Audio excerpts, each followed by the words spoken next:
ఏమి వాతావరణమో ఏమి లేదో. దీపావళి వచ్చింది అంటే ఎప్పుడు కూడా చలి చలి చలి చలి స్టార్ట్ అయ్యి గోరెచ్చని చలిమంటలు వేసుకోమంటుండే. కానీ ఇప్పుడేమో ఈ కాలం ఏమో ఈడ సూరత్ అయితే ఉన్న బట్టలు ఇడిసేయమంటుంది. అంత ఎండలు ఉన్నాయి ఈడ.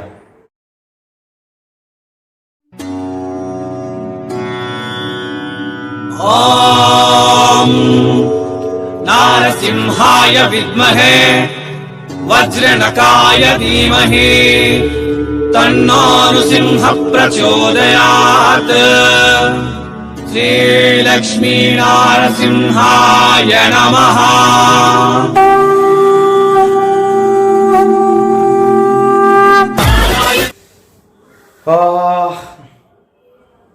ఏమంటారు, ధనత్రయోదశి కొద్దిమంది నిన్న చేసుకొని సూరత్లో నిన్న చేసుకొని ఇవాళ షాపులు బంద్ చేసుకున్నారు. కొద్దిమంది ఇవాళ చేసుకొని రేపు బంద్ చేసుకుంటున్నారు. దీపావళి ఎప్పుడో కూడా క్లారిటీ లేదు. ఓకే, కొద్దిమంది గురువారం చేస్తామంటారు, కొద్దిమంది నవంబర్ 1వ తారీఖు చేస్తామంటారు. ఈ గజిబిజి గజిబిజి గజిబిజి సిద్ధాంతాల మధ్య ఈసారి మార్కెట్లు కూడా సంపూర్ణంగా అయితే బంద్ అయితే లేవు. యాక్చువల్గా ఎప్పుడు కూడా ఒక వారం రోజులు బంద్ ఉంటుండేవి. కానీ ఈ గజిబిజి గందరగోళాల మధ్య అయితేనే 2024లో జరిగిన బిజినెస్ అయితేనే ఎక్కువ జరగలే. బిజినెస్ బాగా సూరత్లో చీరల బిజినెస్కు ఆయువు పట్టు అంటే మన సౌత్ ఇండియా బిజినెస్నే. కానీ ఏం చేస్తాం, ఈ సంవత్సరం ఆగస్టు నెల నుంచి వరదలే వరదలు, వానలే వానలు, ఊర్లకు ఊర్లు మునిగెత్తిపోతూ ఉంటే మన జనాలైనా ఎక్కడి నుంచి బట్టలు కొనుక్కుంటారు. అందుకే బిజినెస్ అంతా డౌన్గా ఉంది. కాబట్టి ఎక్కువ రోజులు కూడా సెలవులు తీసుకుంటా లేరు. కాకపోతే సంపూర్ణంగా మార్కెట్లు అయితే బంద్ లేదు, సంపూర్ణంగా మార్కెట్లు ఓపెన్ లేదు. వచ్చేవాళ్ళు రావచ్చు, షాపులు అయితే ఓపెన్ ఉన్నాయి, పాక్షికంగా ఓపెన్ ఉన్నాయి. ఓకే, మరి ఇక మ్యాటర్లోకి వస్తే సూరత్ రావడానికి ఎట్లా అని చెప్పేసి మొన్న ఒక వీడియో చేసి ఉన్నాము. కాకపోతే దాని గురించి మరింత క్లారిటీగా కావాలని చెప్పేసి అన్నారు. కాబట్టి సూరత్ వచ్చేటటువంటి వాళ్ళకి చెప్తాను. సూరత్ చీరల పుట్టినిల్లు, సూరత్ చీరలకు స్వర్గధామం లాంటిది. మీరు అక్కడక్కడ చూస్తున్నటువంటి లోకల్ మార్కెట్లో చూసేటటువంటి అన్నిటికీ కూడా దాదాపు 70-80% వాళ్ళందరూ కూడా సూరత్ మహానగరం నుంచే తెచ్చుకుంటారు. మరి ఆ సూరత్కి ఎట్లా రావాలి అనేది ఈ వీడియో. ఆ వీడియోలోకి వెళ్ళేదానికన్నా ముందు సూరత్ నాగు యూట్యూబ్ ఛానల్, సూరత్ పక్కా లోకల్ ఛానల్. నేను ఉండేది సూరత్లోనే. ఓకే, మన ఛానల్ నుంచి వచ్చే వీడియోస్ అన్నీ కూడా సూరత్ నుంచే ఉంటాయి. వీడియో మీద ఉండే నెంబర్ నాదే. బిజినెస్ ఎంక్వైరీస్ ఏమన్నా మీకు కావాలంటే ఒకసారి కాల్ చేయండి లేదా వాట్సాప్లో మెసేజ్ పెట్టండి. ఈ ఆదివారం వరకు మాట్లాడతా. మార్కెట్లో లేవు కాబట్టి ఫ్రీగా ఉంటా, మాట్లాడుకొని బిజినెస్ స్టార్ట్ చేసుకుందాం. మరి ఈ వీడియో కనుక నచ్చితే షేర్ చేయండి, లైక్ చేయండి, కామెంట్ చేయండి. ఎవరన్నా సబ్స్క్రైబ్ చేయని వాళ్ళు ఉంటే సబ్స్క్రైబ్ చేయండి. ఓకే, ఇప్పుడు రెండు ఆంధ్రప్రదేశ్ తెలంగాణ నుంచి సూరత్ రావడానికి రైళ్ళు ఉన్నాయి, బస్సులు ఉన్నాయి, విమానాలు ఉన్నాయి. బస్సులు వచ్చేసి మన పెదాలు ఎండిపోతున్నాయి, అంత ఎండలు ఉన్నాయి. ఇక్కడ బస్సులు వచ్చేసి హైదరాబాద్ మహానగరం నుంచి ఉన్నాయి, మిగతా చోట్ల నుంచి లేవు. హైదరాబాద్కి వచ్చే రావాలి. ఇక రైళ్ళు అంటారా, ప్రతి జిల్లా నుంచి కూడా ఉంటాయి. డైరెక్ట్ జిల్లా కేంద్రం నుంచి ఉండొచ్చు, లేదంటే ఒక 50-60 కిలోమీటర్లో ఉన్న స్టేషన్ పోయి అన్నా ఎక్కి రావచ్చు. రెండు తెలుగు రాష్ట్రాల నుంచి ప్రతి జిల్లా నుంచి రైళ్ళు అయితే ఉన్నాయి. ఓకే, ట్రైన్ జర్నీ మహా అంటే లాస్ట్ 48 గంటలు పడుతుంది, అంతకన్నా తక్కువనే ఉంటుంది. ఆ దూరం ఒరిస్సా బార్డర్ ఉన్న విజయనగరం, శ్రీకాకుళంలో వచ్చేదానికి కొద్దిగా దూరం పడుతుంది. ఇంకట తెలంగాణలోకి అయితే దగ్గరే అనుకో, దగ్గరే వాళ్ళకి. రాయలసీమలో కూడా దగ్గరే.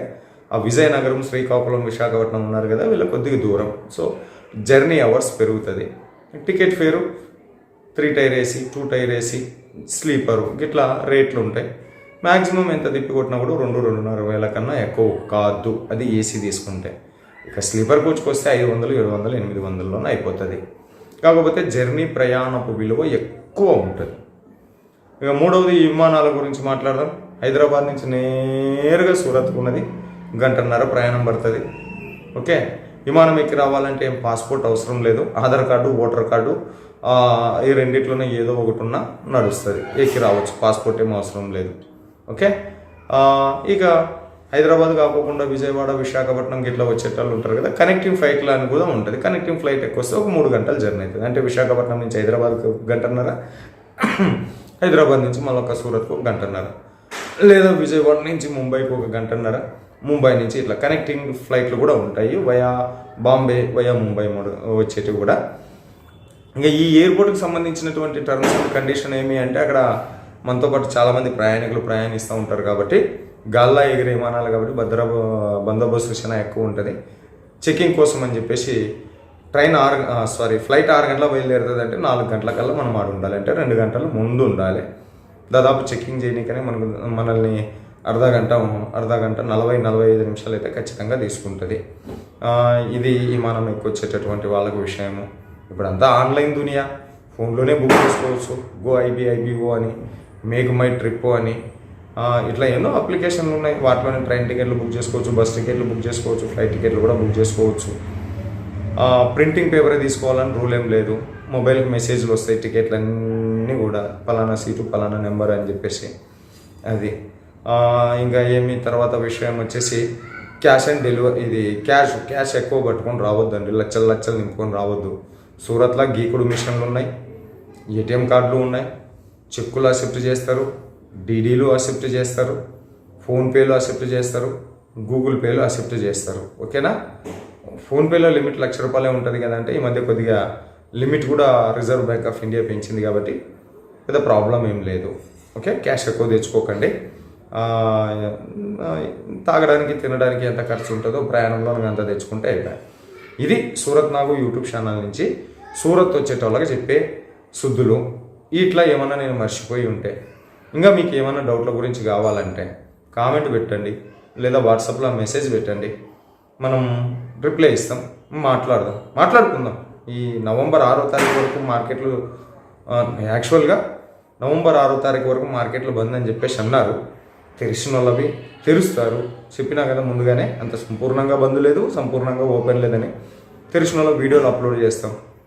లేని రోజుకి ఇట్లా శుద్ధులు చెప్పుకుంటా కూర్చుందాం. ఇది మరి ముచ్చట.